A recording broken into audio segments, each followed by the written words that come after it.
салому дуруд ба мухлисони Барселона ва канали СОΞИБИ. Аз шумо мухлисон барои дер боз видеои нав пешкаш накарданам узр мехоҳам ва сабабаш дар он аст ки ман ба ватан баргашта ба аёдати наздикону хеш табор рафтан банд будам. Умедворам ки маро дарк хоҳед кард. Мегузарем ба хабарҳои муҳим. Барселона тасмим гирифтааст ки трансфери Карлос Солерро аз Валенсия тобистони имсол амалӣ гардонад. Зеро худи Солер аз сармураббии ҳозираи Валенсия розӣ нест ва мехоҳад ки дар Ла Лига боқӣ монда ба Барселона гузарад. Собиқ ҳамлагари Барселона Луис Суарес ки ҳоло дар дастаи Атлетико Мадрид баромад менамояд, айнан дар ҳолати Солер қарор дорад ва Суарес низ аз мавқеаш дар ҳайати Диего Симеоне сахт норозӣ аст. Луис изҳори баргаштан ба Барселонаро кардааст ва гуфтааст ки чӣ қадаре ки лозим ояд ба хотири Барса маошашро ихтисор менамояд. Сармураббии Барселона Хави Эрнандес талаб кардааст ки дар маркази майдон мехоҳад рақобати шадидро барои ҳайати асосӣ бинад ва дар мавсими оянда дар ин мавқеъ вариантҳои гуногунро истифода бурда тавонад. Футболбози калидӣ ва ҳадафи асосии равзанаи трансферии тобистона барои Барса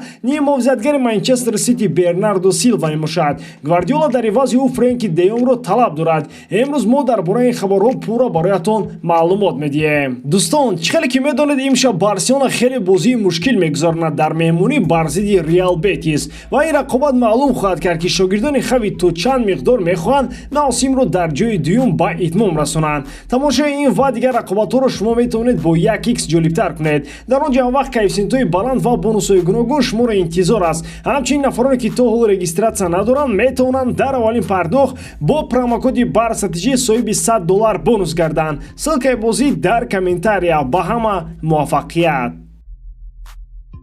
Карлос Солер яке аз беҳтарин футболбозони дастаи Валенсия имкони гузариш ба Барселонаро дорад. Барса аллакай роҳҳои амалӣ гардониндани трансфери Солерро омӯхта истодааст, вале барои ҳалли ин масъала талаботҳои зиёди Валенсияро бояд иҷро кунад. Дастаи Валенсия сахт ба фурӯши ягон футболбози калидиаш ниёз надорад, зеро вазъи иқтисодии даста дар мавсими оянда хеле бад гардидааст. Барселона низ барои трансфери навбатиро ба қайд гирифтан бояд бо яке аз футболбозони гаронарзишаш ҷудо гардад. Ҳама ин масъалаҳо бояд то 30 июн роҳи ҳалли худро пайдо кунанд. Айни замон Барселонаро ҷониби Солер фақат огаҳ кардааст ки футболбоз хоҳиши гузариш ба сафи Каталонияро дорад, зеро аз нигоҳи иқтисодӣ ва варзишӣ хеле шубҳанок аст ки Солер шартномаашро бо Валенсия идома диҳад.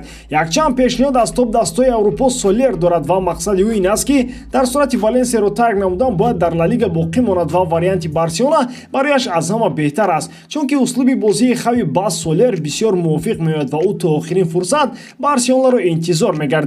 Дар Барселона медонанд ки Солер варианти олидараҷа барои даста аст, зеро ӯ дар хати ҳамла навгониҳо ба вуҷуд оварда метавонад, вале трансфери ӯ танҳо дар сурати фурӯхтани яке аз футболбозон амалӣ шуда метавонад. Валенсия мехоҳад ки на камтар аз 3 миллион евро аз трансфери Карлос ба даст дорад.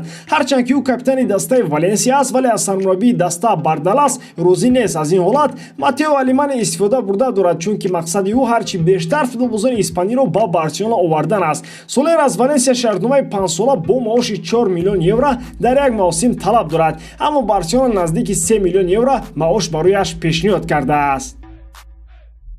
Собиқ ҳамлагари Барселона ва легендаи даста Луис Суарес мехоҳад ки ба Барселона баргардад ва ба хотири ин гузариш омодааст ки ҳар чӣ қадаре ки зарур аст маошашро ихтисор намояд. Моҳи ноябри соли гузашта Луис Суарес дар маросими ҷоизаспории туби тиллоӣ иштирок дошт ва дар он ҷо бо президенти Барселона Жоан Лапорта мулоқот анҷом дод. Суарес мехост ки дар равзанаи трансферии зимистона аллакай ба Барса баргардад ва ин пешниҳодро ба Лапорта кард. Вале дар Барселона баргаштани Суаресро интизор нестанд ва ба ҳамлагар фаҳмонданд ки Барсакайҳо ин марҳиларо пайсар кардааст ва онҳо мақсаду нақшаҳое доранд ки мавҷуд будани Суарес дар онҳо тамоман имкон надорад. Хави зимистон Луис Суаресро ҳамчун варианти захиравӣ дар назар дошт дар сурати амалӣ нагаштани трансфери Абамеянг аз Арсенал, вале билохира Абамеянг ба Барселона омад ва Хави аз фикри баргардонидани Суарес даст кашид. муҳлати шартномаи Суарес бо Атлетико тобистони имсол ба анҷом мерасад ва Мадридиё ба ӯ шартнома ба муҳлати 1 соли дигар пешниҳод кардааст, аммо Луис бо сабаби муносибатҳои сар доштанаш бо Диего Симеоне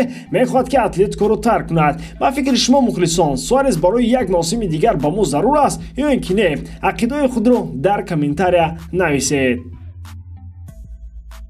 сармураббии Барса Хави аз Матео Алемани талаб кардааст ки мехоҳад дар мавсими оянда рақобати шадидро барои ҳайати асосӣ дар байни нимовзиятгарони Барселона мушоҳида намояд, то ки дар сурати зарурӣ вариантҳои гуногунро истифода бурда тавонад. Хави мехоҳад ки Барселона нимовзиятгаронро ба имзо расонад ки тавонад дар якҷоягӣ бо Педри дар майдон баромад кунад. Ҳадафи асосии Барселона дар ин мавқеъ нимовзиятгари Манчестер Сити Бернардо Силваи 27-сола мебошад. Амалӣ кардани трансфери Силва осон нахоҳад буд, аммо худи футболбоз кайҳо боз орзуи Англияро тарк кардан ва дар дигар чемпионат худро санҷиданро дорад. Дар мавсими гузашта низ Барселона ба Манчестер Сити оиди гузариши Силва дархост равон карда буд ва ҳамон ҷо маълум гардид ки Бернардо таоман барои баромад кардан дар Ла Лига муқобил нест. худи Хави мухлиси ашадии истеъдоди Бернардо Силва мебошад. Силва футболбози муҳим барои Хосеп Гвардиола аст, бо ҳамин сабаб трансфери ӯ бисёр душвор мегардад. танҳо дар як сурат Гвардиола иҷозаи Ситиро тарк кардан ба Силва медиҳад, агар дар ивази ӯ Барселона Френки де Йонгро пешниҳод намояд.